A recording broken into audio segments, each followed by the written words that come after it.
Bonjour bien-aimés, bonjour à tous et à toutes. C'est de la part du pasteur Samy de l'église Trompette de Christ à Edmonton, Alberta. Je viens en cette heure, à ce moment, pour vous présenter un message que nous avons partagé avec le peuple de Dieu.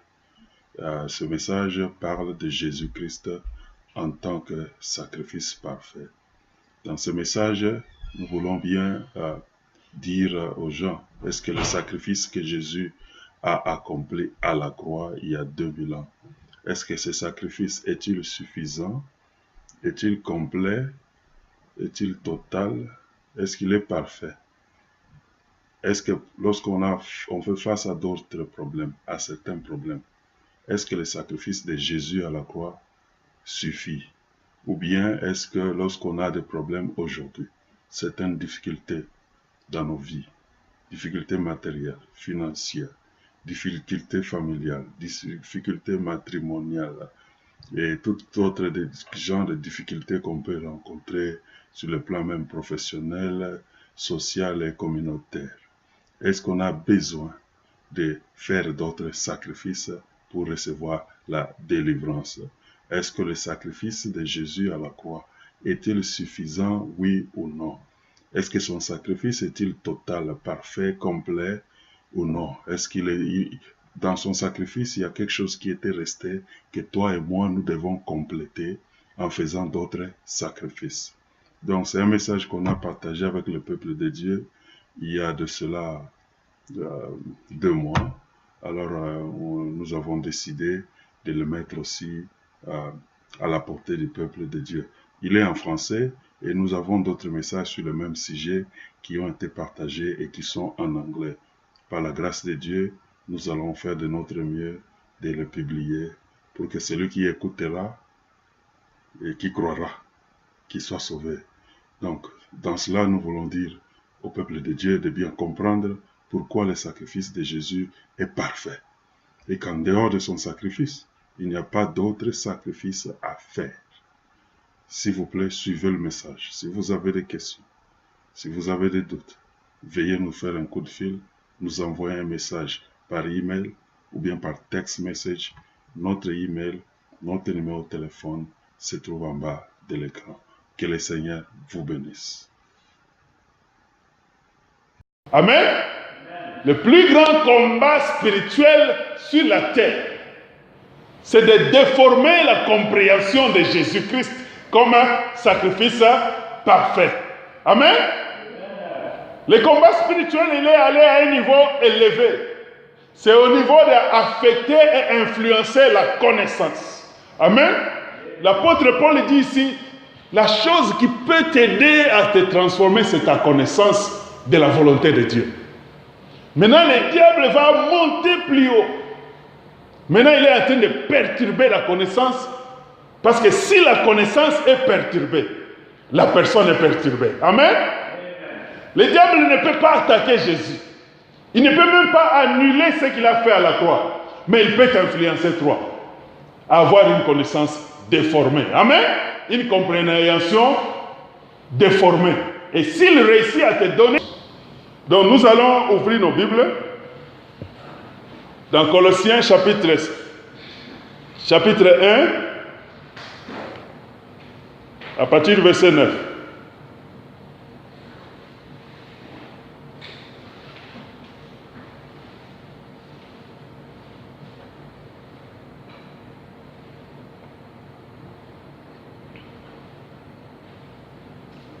Nous allons lire du verset 9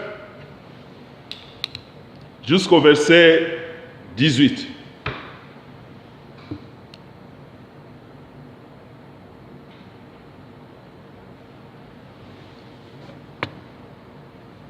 Donc, nous allons lire ça en français, comme je parle en français. Colossiens chapitre 1, le verset 9 et 18. Jusqu'à 18, je vais lire ça en français. Si je trouve ma Bible en français ici.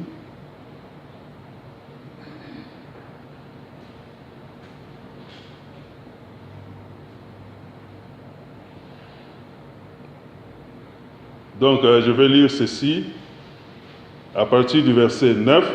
C'est pour cela que nous aussi, depuis le jour où nous avons été informés, nous ne cessons de prier Dieu pour vous et de demander que vous soyez remplis de la connaissance de sa volonté. Ici, c'est l'apôtre Paul en écrivant. Il dit ceci: depuis qu'ils ont appris, qu'ils ont été informés de ce que les Colossiens faisaient, il dit, nous ne cessons de demander, de prier et de demander à Dieu que vous soyez remplis de la connaissance de sa volonté. Paul exprime bien les choses ici. Il dit que vous soyez remplis de la connaissance. Amen. Vous savez, nous sommes dans une vie chrétienne aujourd'hui où la notion de connaissance est tellement bafouée. Amen. Négligée. Et beaucoup sont devenus des chrétiens sans comprendre pourquoi ils sont chrétiens. Amen. Ils vont à l'église sans savoir la raison pour laquelle ils vont à l'église. Ils vont en prier sans savoir le bien fondé de la chose. La connaissance, non simplement la connaissance de l'école, mais beaucoup plus la connaissance de la volonté de Dieu. Amen. Et ce matin, nous aimerons parler de sa volonté par rapport à Jésus-Christ comme sacrifice parfait. Amen. Il y a plusieurs connaissances de la volonté de Dieu dans la Bible. Et il y en a plusieurs. Il y a plusieurs enseignements. Mais il est tellement important que nous puissions être remplis de cette connaissance. Et la raison pour laquelle nous sommes intéressés à venir, nous venons devant le Seigneur, c'est pour l'apprendre de lui. Amen. Comprendre les idées de Dieu. Comprendre l'intelligence de Dieu. Comprendre la sagesse de Dieu. Comprendre ce qu'il veut faire. Amen. Comment il fonctionne. Quelle est sa motivation. C'est ce qu'on veut comprendre. La fois passée, nous avons dit ceci. Nous n'arriverons jamais à comprendre comment l'homme fonctionne si nous ne comprenons pas comment Dieu fonctionne. Amen. Pourquoi? Parce que l'homme a été fait à l'image de Dieu. Donc, tu ne cherches pas à comprendre l'homme, cherche à comprendre Dieu et finalement tu sauras ce qui manque à l'homme. Amen.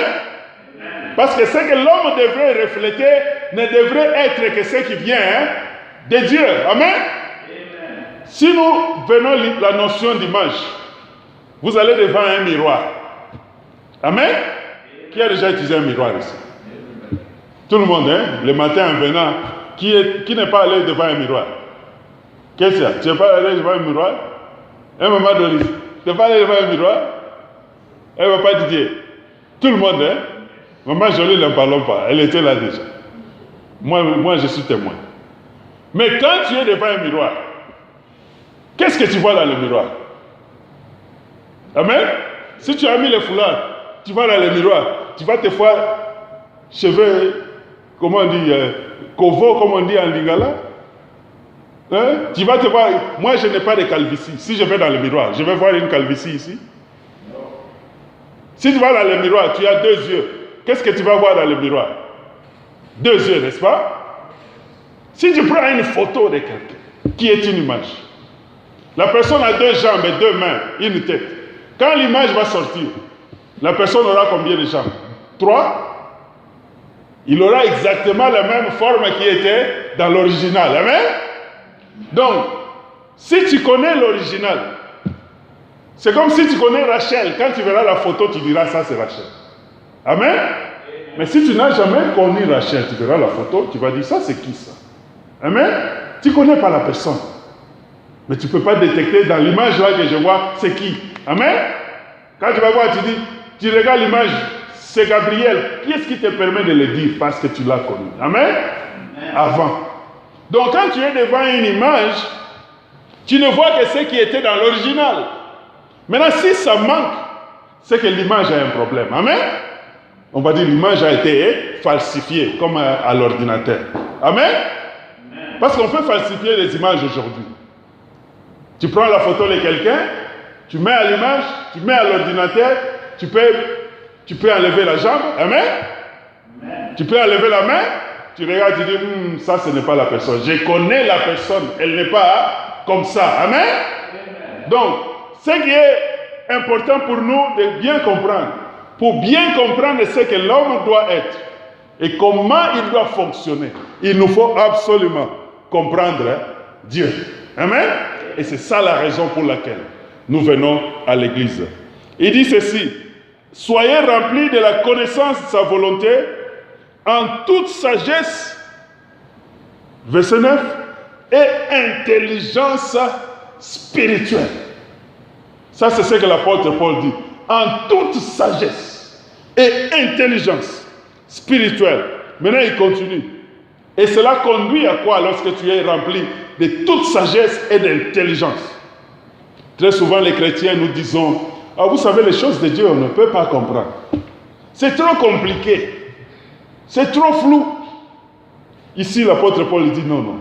Vous devez être rempli de toute sagesse et intelligence. Pas n'importe quelle intelligence. Une intelligence céleste. Amen. Dis à celui qui est à toi, Dieu veut que tu sois rempli de l'intelligence céleste. Amen. Donc quand toi tu viens, tu dis, quelle est l'intelligence céleste que je prends ici? L'intelligence céleste, c'est une intelligence supérieure. Amen. C'est une intelligence qui est au-delà de la sagesse de la terre. Et c'est cette intelligence-là que Dieu veut pour nous. Amen. Et un endroit où nous allons exceller en intelligence spirituelle, c'est en comprenant Jésus-Christ crucifié comme étant un sacrifice parfait. Amen. Si on veut exceller, on veut présenter avec beaucoup d'excellence un sujet excellent sur la terre, c'est le sujet de Jésus comme sacrifice. Je regardais un débat quelque part, il y avait un musulman et un chrétien qui débattaient. Alors l'autre dit ceci. Il dit, moi, non, oui, comment Dieu peut venir mourir et venir parmi les hommes? Parce qu'il ne croyait pas que Dieu peut venir lui-même parmi les hommes. Il dit, non, il est trop chargé. Il est trop préoccupé pour venir parmi les hommes et passer le temps. Il a beaucoup de choses à faire. Alors la personne qui était un musulman dit, je donne l'exemple. Prenez l'exemple du président ou du ministre. C'est vrai qu'il peut aller dans ta maison, mais il est trop chargé pour venir dans ta maison. Il n'a pas le temps, il a beaucoup de choses à faire. Et l'autre chrétien qui écoute, il finit. Le monsieur fait sa déclaration. L'autre dit, mais oui, c'est vrai, tu oublies que Dieu est tout puissant, monsieur. Amen. Il n'a même pas besoin de se déplacer, il est partout. C'est-à-dire, il peut décider d'apparaître dans ta maison, mais continuer à exister dans le ciel. Amen. Ça ne les limite pas. Toi, tu compares Dieu avec nos présidents. Si nos présidents viennent ici, il ne va pas continuer à exister dans son palais royal. Amen. Il va se vider du palais royal. Amen. Mais tandis que quand Dieu vient ici, il est aussi en Chine, il est en Asie, il est en Amérique. Il peut être dans toutes les maisons au même moment. Amen. Et c'est que toi, tu ne comprends pas qu'il est tout puissant. Tu le compares avec des hommes qui ne sont pas puissants. Quand le monsieur disait là, moi je dis, mais c'est quel raisonnement? Amen. Et quelqu'un dit, mais non, Dieu n'a pas besoin de venir, il n'a besoin simplement de nous envoyer un livre. Alors il y a quelqu'un qui dit, non, non, entre celui qui t'envoie une lettre, juste parce qu'il veut venir, il vient chez toi, c'est bien d'envoyer une lettre. Amen. Tu as un problème, quelqu'un t'envoie un text message pour te consoler. Ça fait du bien, n'est-ce pas? N'est-ce pas? Yes. Tu as un problème, quelqu'un t'envoie une image sur Facebook. Mais je dis, qu'est-ce qui est plus intéressant? Qu'est-ce qui est plus amical? C'est le text message, ou bien si la personne vient lui-même? Amen? Amen. Tu es dans la difficulté, la personne vient lui-même chez toi. Il reste avec toi. Il te parle en face. Entre celui qui vient lui-même physiquement et envoyer un texte, qui n'est pas mauvais, qui est-ce qui fait le meilleur? N'est-ce pas celui qui vient en personne? Amen? Tu as des charges à transporter. Tu as des choses à transporter dans ta maison. Quelqu'un t'envoie un texte message, ok, courage, transporte-les bien. Que Dieu soit avec toi. Ok, ça fait du bien, tu es encouragé par le texte.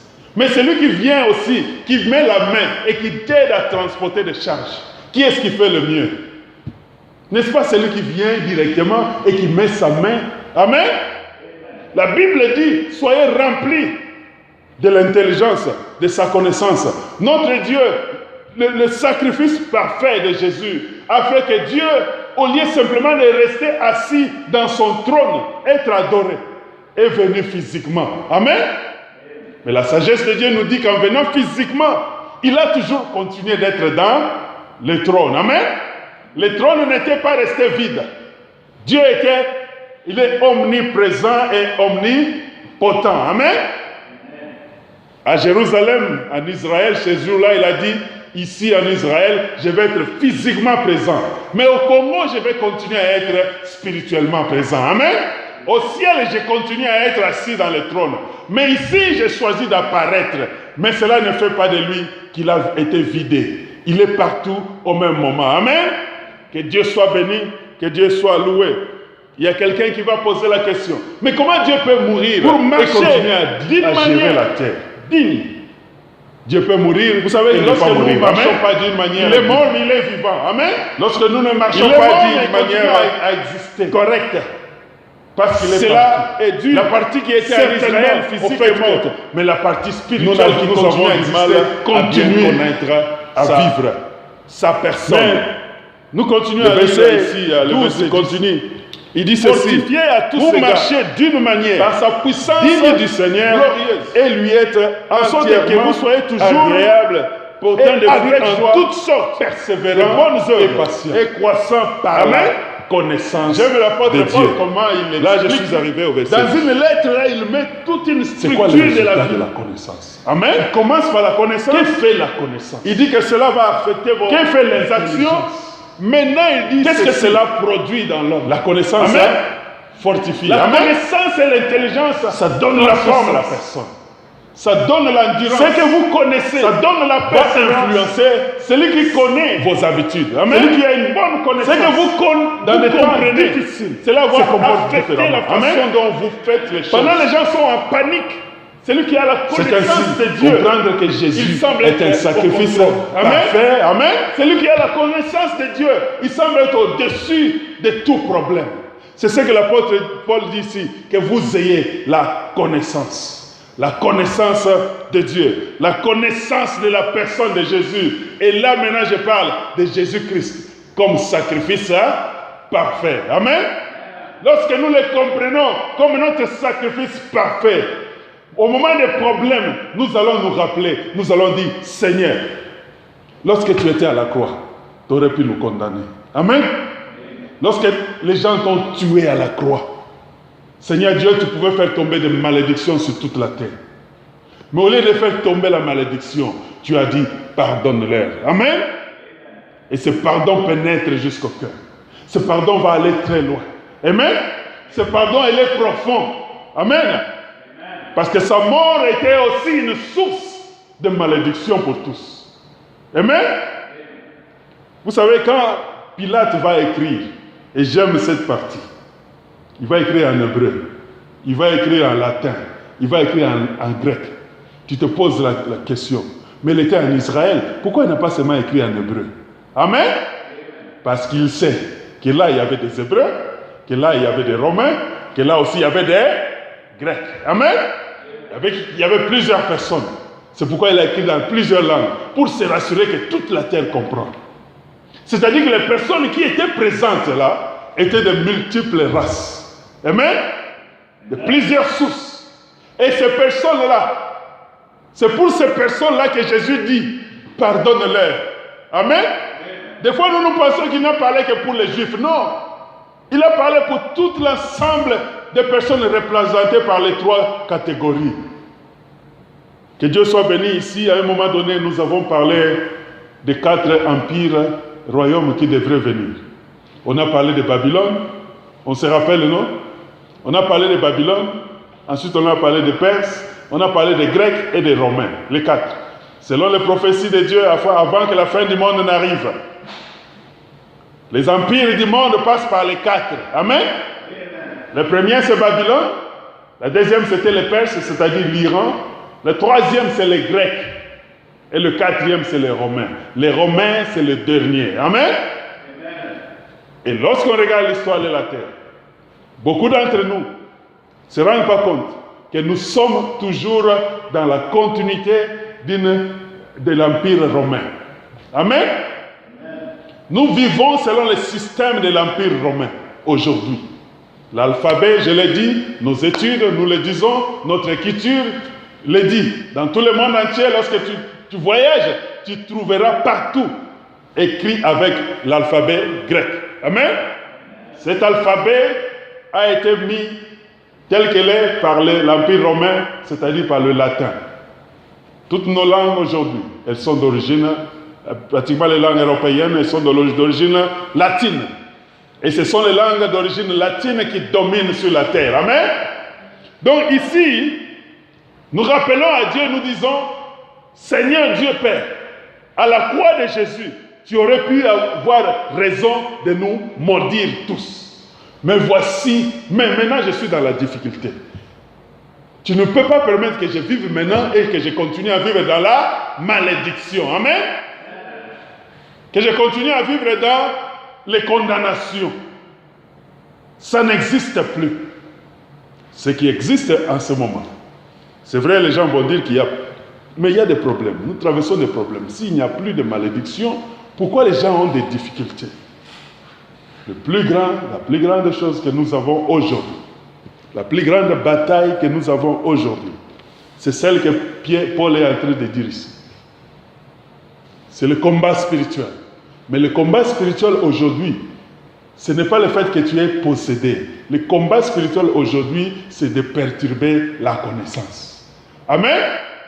Le plus grand combat spirituel sur la terre, c'est de déformer la compréhension de Jésus-Christ comme un sacrifice parfait. Amen. Le combat spirituel, il est allé à un niveau élevé. C'est au niveau d'affecter et influencer la connaissance. Amen. L'apôtre Paul dit ici, la chose qui peut t'aider à te transformer, c'est ta connaissance de la volonté de Dieu. Maintenant, le diable va monter plus haut. Maintenant, il est en train de perturber la connaissance, parce que si la connaissance est perturbée, la personne est perturbée. Amen. Le diable ne peut pas attaquer Jésus. Il ne peut même pas annuler ce qu'il a fait à la croix. Mais il peut t'influencer toi à avoir une connaissance déformée. Amen. Une compréhension déformée. Et s'il réussit à te donner une compréhension déformée, il a réussi à t'empêcher d'avoir et de vivre la victoire. Amen. Parce qu'il dit ici, le verset 11, fortifié à tous égards par sa puissance glorieuse. C'est-à-dire que pour que tu sois fortifié par sa puissance glorieuse, tu dois bien être assis sur la connaissance de la volonté de Dieu. Amen. Maintenant, si cette connaissance est perturbée, même si tu as Jésus dans ton cœur, tu ne sauras jamais marcher correctement. Amen. Tu ne sauras jamais te comporter correctement. Pourquoi pas? Parce que Dieu, tel qu'il est, il ne nous fait pas bouger comme des robots. Amen. La puissance de Dieu ne fait pas de toi robot. Et ça, j'aimerais bien que chacun de nous comprenne. Quand le Saint-Esprit tombe, il ne vient pas pour te faire fonctionner et bloquer ta connaissance. Amen. N'acceptez jamais, même quand on prie ici, le Saint-Esprit est tombé, ne laisse pas ta connaissance être bloquée. Que ta connaissance continue à fonctionner. Amen. Vous voyez, il y a des gens, quand le Saint-Esprit tombe, ils roulent par terre, ils sont devenus inconscients, on ne sait pas ce qu'ils font, les habits tombent en l'air, les femmes, les habits sont en l'air, comme elles portent des pagnes, les hommes, les vestes sont sortis, ils ne contrôlent rien sur eux. Ce n'est pas comme ça que le Saint-Esprit agit. Amen.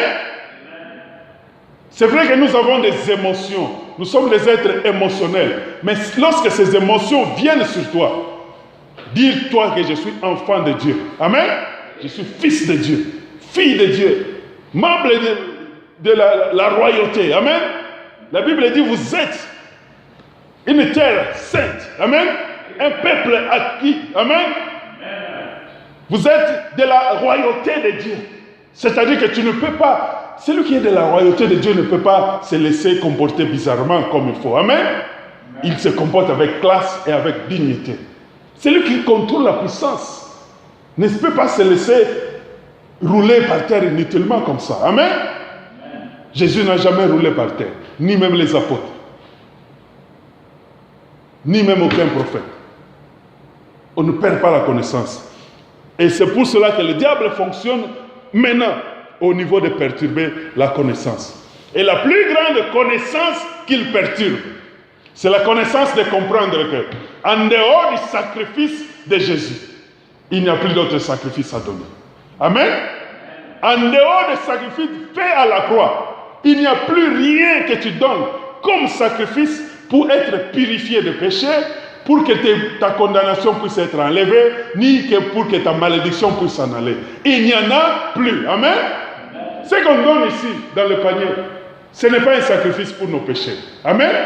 Ce sont nos actions de reconnaissance à ce que Dieu a fait. Ce sont des actions de grâce que nous donnons. Seigneur, sois béni. Nous voulons faire ceci, afin que nous puissions continuer à proclamer ton nom en ces lieux. Amen.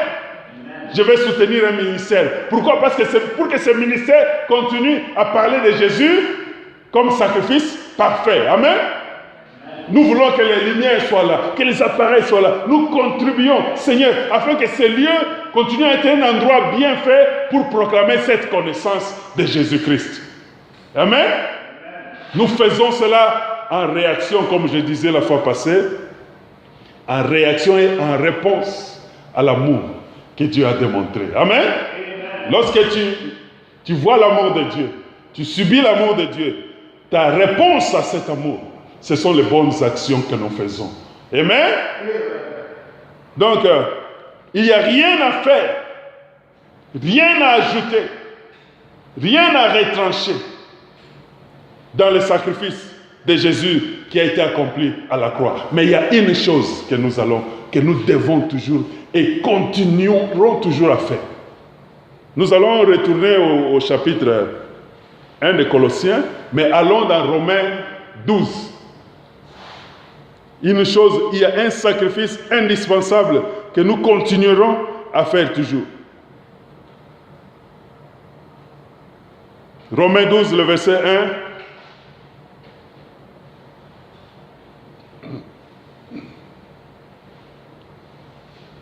On a trouvé Romains 12, le verset 1. Que tu as besoin d'une Bible? Ah, tu as? On a eu, hein? Voilà les sacrifices à faire. Ces sacrifices indispensables, qui est en réponse au sacrifice que Dieu nous a fait. L'apôtre Paul dit ceci: je vous exhorte donc, frères, par les compassions de Dieu, c'est-à-dire par la bonté de Dieu, à cause de l'amour de Dieu, à offrir vos corps comme un sacrifice vivant. Amen. Il dit saint, agréable à Dieu, et il continue pour dire c'est quoi le culte? Ce qui sera de votre part un culte raisonnable. Amen. C'est-à-dire qu'on s'offre maintenant à Dieu. Dieu s'est offert à nous gratuitement. Maintenant, la meilleure chose à offrir à Dieu, c'est ton corps comme un sacrifice vivant. Amen. C'est-à-dire ton corps, tu le mets au service de Dieu. C'est ça qui veut dire. Ton corps est ta vie. Tu la mets à sa priorité. Le matin, je devais dormir. Mais pour le Seigneur, je coupe mon sommeil. Amen. La nuit, c'est le temps de dormir. Mais à cause de son sacrifice, il a tellement fait de grandes choses bien pour moi. Je prends 1 heure pour prier avant de dormir. Pour lui dire merci, pour réclamer sa puissance, pour qu'il agisse au milieu de nous, pour qu'il agisse dans l'église de Dieu. Amen. Avant que tu dormes, tu dis, je vais réclamer que le Seigneur agisse parmi son peuple. Offrez vos corps comme un sacrifice vivant. C'est le seul sacrifice. C'est le seul sacrifice que tu peux donner à Dieu aujourd'hui, qui serait comparable au sacrifice de Jésus-Christ. En dehors de ça, même si tu donnes 10 millions d'argent, c'est bien, mais ça n'équivaut pas à offrir son corps comme un sacrifice vivant. Amen. Même si tu achètes un palais royal, tu bâtis un building très grand, plus grand que toutes les maisons de la terre, sur la terre, ça n'équivaut pas à toi lorsque tu offres ton corps comme un sacrifice vivant. Amen. Il y a deux, donc dans le système du monde de Dieu, Dieu en agissant avec les hommes, il a d'abord créé l'homme à son image, c'est-à-dire qu'il y a deux grandes catégories de vie qui ont une grande valeur. Amen. La plus grande valeur, c'est lui-même. Et la deuxième catégorie de vie qui a une grande valeur, c'est l'homme. Amen. Parce que l'homme a été fait à son image. Et quand je dis l'homme qui a été fait à son image, je me rappelle de la petite discussion qu'on a eue dans la maison de maman Doris, là, lorsqu'on parlait. Il y avait un frère qui disait, est-ce que l'homme a été créé, la femme a été créée, n'a pas été créée à l'image de Dieu. Alors ça me rappelle Genèse 1, 27. La Bible dit que Dieu a créé l'homme et la femme. Amen. Et Dieu les créa à son image. C'est-à-dire que l'homme et la femme sont à l'image de Dieu. Hein? Des fois on oublie, là, nous les hommes, on est tellement machos, parce qu'on a tiré la femme de l'homme, on pense que la femme n'a pas été faite à l'image de Dieu, mais la Bible le dit clairement. Amen. Quand Dieu a créé, il dit, il les créa hommes et femmes. Ça, c'est dans le chapitre 1. Dans le chapitre 1, on a d'abord décrit comment Dieu a créé. Maintenant, c'est dans le chapitre 2 qu'on va maintenant expliquer comment il les a créés. Amen. Le chapitre 1 a dit, il les créa hommes et femmes à son image. Le chapitre 2, maintenant, il dit la procédure de cette création, comment elle s'était faite. Mais tout est déjà résumé dans le chapitre 1. Donc, il y a deux grandes catégories ou personnages qui ont une grande valeur de vie, c'est-à-dire c'est Dieu et ensuite c'est l'homme.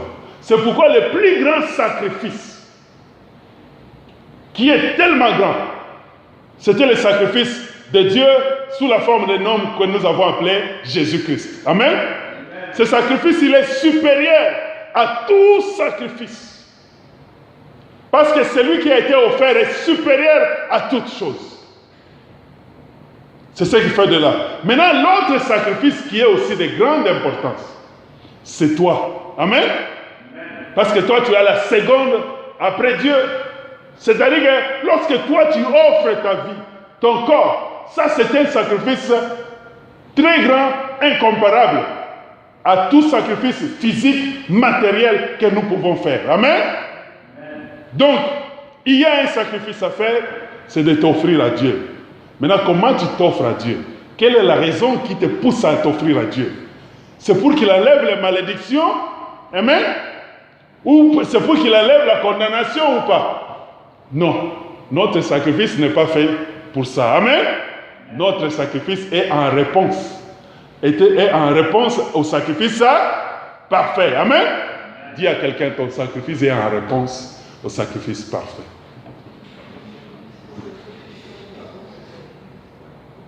C'est en réponse à ce sacrifice-là que nous sacrifions nos vies. Ce n'est pas pour pour que les péchés soient enlevés. Ils sont enlevés à cause de son pardon qu'il a déclaré librement. Alors le verset 12, il dit ceci. Rendez grâce au Père, qui vous a rendu capable d'avoir part à l'héritage des saints dans la lumière, qui nous a délivrés de la puissance des ténèbres et nous a transportés dans le royaume du Fils de son amour. C'est lui qui a fait. Amen. C'est par sa décision et sa volonté qu'il le fait. C'est lui qui a choisi. Ce n'est pas toi et ce n'est pas moi. Et quand on dit qu'il nous a délivrés, vous savez, on vit dans un temps où on parle tellement de délivrance. Qui délivre? Qui délivre qui? Amen. Ici on dit, il nous a délivrés de la puissance des ténèbres. Amen. C'est-à-dire que derrière le sacrifice parfait de Jésus-Christ, la délivrance a eu lieu. Amen. La délivrance de tout péché a eu lieu. Comprenez que la source de la malédiction, la force de la malédiction, c'est le péché. Amen. La force de la condamnation, c'est le péché. La force de tous les démons, c'est le péché. La force de toutes les incantations démoniaques, c'est le péché. Le péché, c'est la racine. Amen. Et lorsque le péché est là, il y a un arbre qui pousse. Et l'arbre qui pousse, lorsqu'il y a le péché, ça va porter des fruits. Il y aura des condamnations, il y aura des malédictions, il y aura des incantations démoniaques qui vont atteindre. Maintenant, ce que Dieu a fait, il a coupé la racine. Amen. La Bible dit, voici l'agneau de Dieu qui ôte le péché. Le péché, c'est la racine de l'arbre. Sans le péché, les condamnations ne peuvent pas fonctionner. Amen. Sans le péché, les incantations démoniaques ne peuvent pas fonctionner. Sans le péché, la condamnation diabolique ne peut pas fonctionner. Sans le péché, même la condamnation de Dieu contre ta vie ne va pas fonctionner. Amen. Maintenant, Jésus ôte le péché. Amen. La racine. C'est-à-dire qu'en ce moment-là, toute malédiction ancestrale tombe. Amen. Toute la malédiction de tes ancêtres, de tes grands-parents, de tes grandes-mères tombe parce que la racine a été coupée. Maintenant, les branches de cet arbre-là, hein, comme on dit, les mauvais sorts, les malédictions qui viennent parentales, whatever, qui viennent de tous les villages. Si ton grand-père avait bu du sang des animaux, bu du sang des gens, et que cela attire la maladie, mais lui, il a coupé la racine. Vous savez, quand on coupe la racine d'un arbre, on a des arbres là derrière. Allons couper les racines. Donnons à cela une semaine. Si on rentre, que deviendra cet arbre-là? Amen. Ça va sécher. Amen. Coupe la racine. Si tu coupes les troncs, ça va pousser. Mais lorsqu'on coupe à la racine, l'arbre va sécher. Alors, ce que la Bible dit, l'agneau de Dieu, lui vient directement déraciner, ôter les racines. C'est pourquoi la Bible dit, il nous a délivrés de la puissance des ténèbres. Amen. La puissance des ténèbres, c'est beaucoup de choses.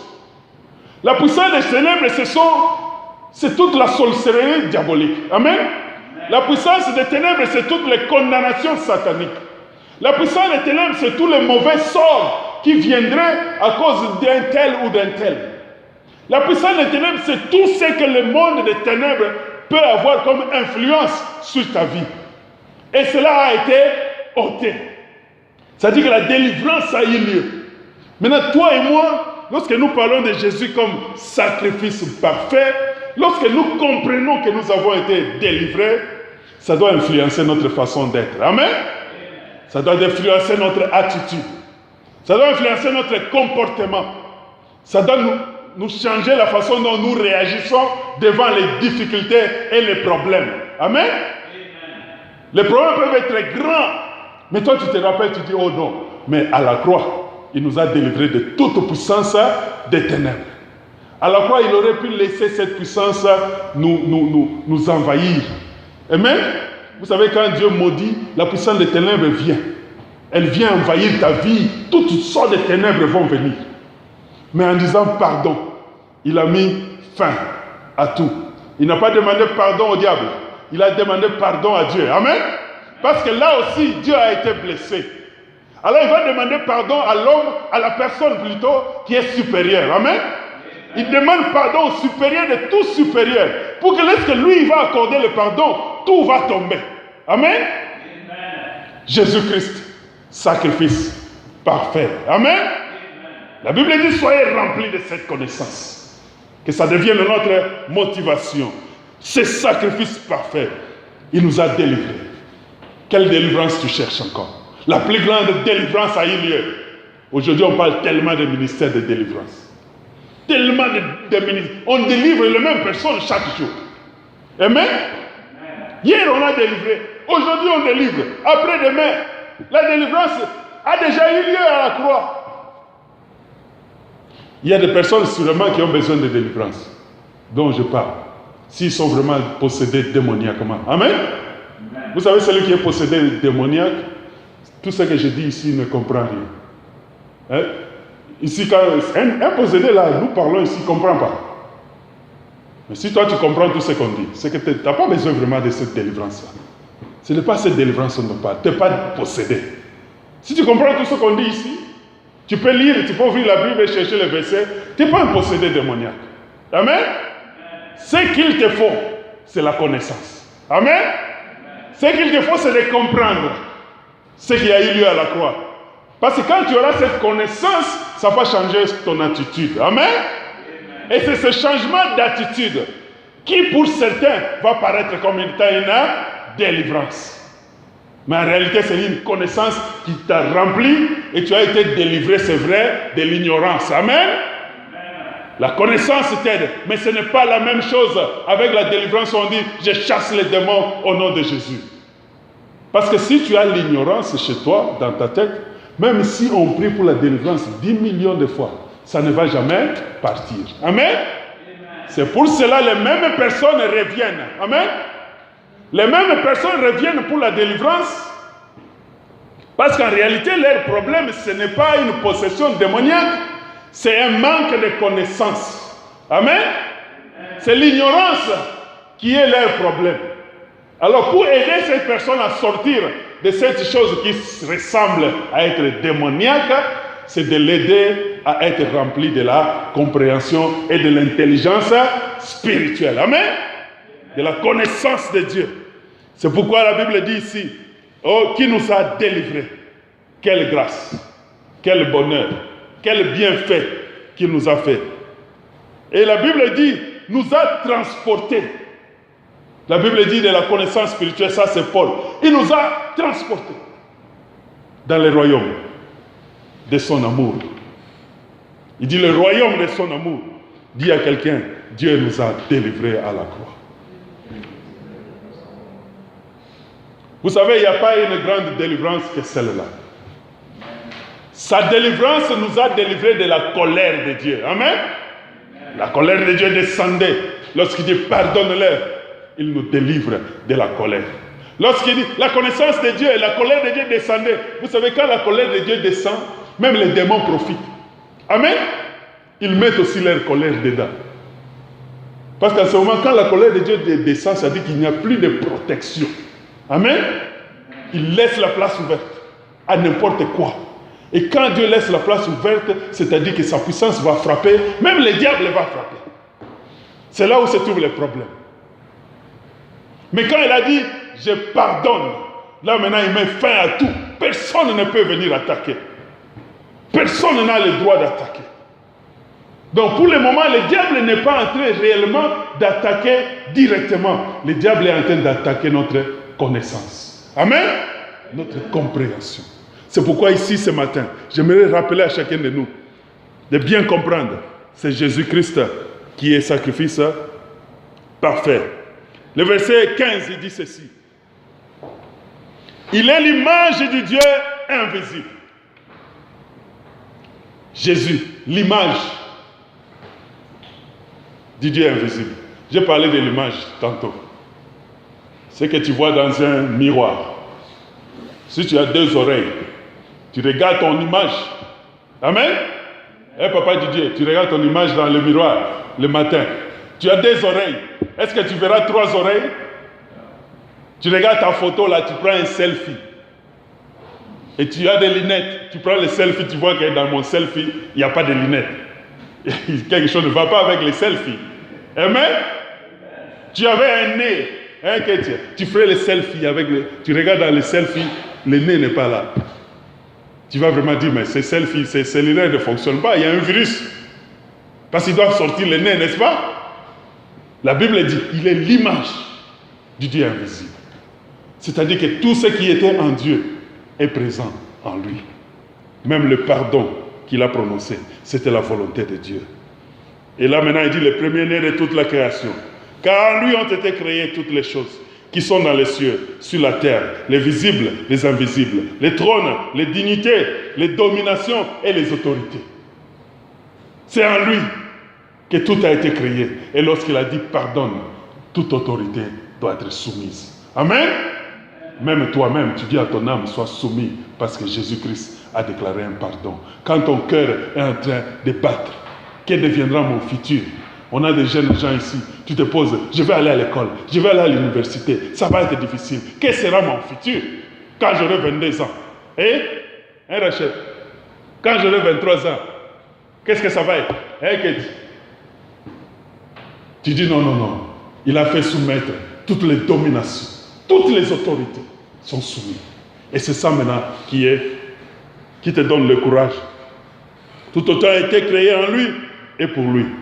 Il est avant toute chose subsiste en lui. Il est la tête et le corps du corps de l'Église. Que son nom soit béni, que son nom soit magnifié.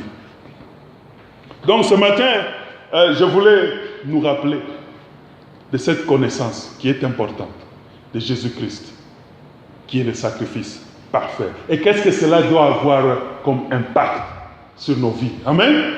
Ça va avoir un impact. Ça va influencer nos vies. L'impact de cette connaissance va changer notre façon de nous comporter. Alors nous bénissons le Seigneur ce matin.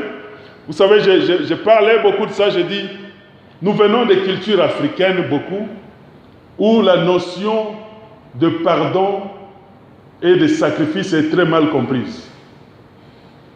Dans nos cultures, on a vécu des cultures où pour être pardonné, il faut sacrifier à un Dieu. Amen. Il faut sacrifier à des esprits. On coupe une chèvre, on coupe la tête d'un poule, on verse le sang pour sacrifier afin que les ancêtres puissent être apaisés. On est habitué avec ces choses. Le mal en est que quand on vient à l'église, on amène la même mentalité. Amen. Il est difficile pour quelqu'un de croire qu'il y a un sacrifice qui a été offert une fois pour toutes et que tu n'as plus à sacrifier. Amen. Tu peux donner, c'est bien, c'est très bien, c'est très recommandé. Et il y a des bénédictions là derrière. Amen. Mais notre donné, il est bon qu'il soit motivé à cause du don que Dieu nous a fait. Amen. Je te donne, frère, prends-moi $1. Je le donne en reconnaissance du don que Dieu nous a fait à la croix. Amen. Je te donne, ma soeur. Et ce qui me pousse à te donner, je me rappelle qu'il nous a donné quelque chose de très grand à la croix. C'est pourquoi je donne. Amen. Je te donne un cadeau. Parce que je comprends que Dieu nous a donné de grandes choses. C'est pourquoi je partage. Amen. Notre partage des choses n'est même pas pour attirer la bénédiction, mais parce que la bénédiction nous est donnée gratuitement. Cette bénédiction est tellement grande, ça me pousse à donner. Amen. J'avais vu quelqu'un qui s'est comporté un peu comme ça. Il avait gagné une loterie. C'était un Sénégalais en Chine. Dès qu'on a endossé, le jeune homme avait gagné 7 millions. Il est entré dans un restaurant, il a acheté à tout le monde. Quand on lui a donné, il a acheté à tout le monde. Il était joyeux. Il entre ici. Hey, qu'est-ce que vous faites? Il achète au blanc, au noir. Il va au comptoir. Je vais payer tout. Et vous tous, vous n'avez pas payé. Et le comptoir m'a dit, s'il vous plaît, ce monsieur a payé tous les restaurants. Il paye, il part. Il va dans un autre restaurant. Il paye, il part. Il venait de gagner une loterie. Et il n'y a qu'un Africain qui peut faire ça. Amen. Mais c'est une forme de joie pareille, maintenant qui nous pousse à donner et à partager. Amen. Qui nous pousse à partager notre bonheur, notre joie, les bienfaits que Dieu nous a fait, nous pousse maintenant à faire du bien à d'autres. Amen. Mais ce n'est même pas ça qui attire la bonté, ni la bénédiction, mais c'est la bénédiction qui te pousse à faire. Amen. C'est la bénédiction qui est entrée en toi, maintenant qui te pousse à faire des choses de bienfaisance. Et quand tu pousses ça, tu fais comme ça, cette bénédiction va encore continuer à couler sur toi. Amen. Elle continue à couler. Et les gens vont penser que c'est pas ce que tu fais. En réalité, tu le fais parce qu'elle coule chez toi. Amen. C'est comme un robinet d'eau. Les robinets, ça sort de l'eau, n'est-ce pas? Si tu bloques, l'eau ne sort plus. Ce n'est plus intéressant. Bloquez un peu de l'eau pendant longtemps, pendant un mois. Fermez ça. Venez ouvrir la pompe après un mois et buvez cette eau qui sort en premier. Elle sera mauvaise, c'est dangereux. Amen. Il ne faut même pas boire cette eau-là. Il faut laisser passer encore longtemps avant de boire. Amen. Mais les robinets qui coulent de l'eau souvent là, tu peux ouvrir, tu bois. Parce qu'il est habitué à couler. Amen. c'est purifié, c'est propre. Donc, notre action à Dieu, les bienfaits que nous faisons aux hommes de Dieu, les bienfaits que nous faisons, ne sont que des signes d'amour. Amen. Que Dieu soit béni. Nous allons finir maintenant. Nous allons prier. Prions pour nos maisons.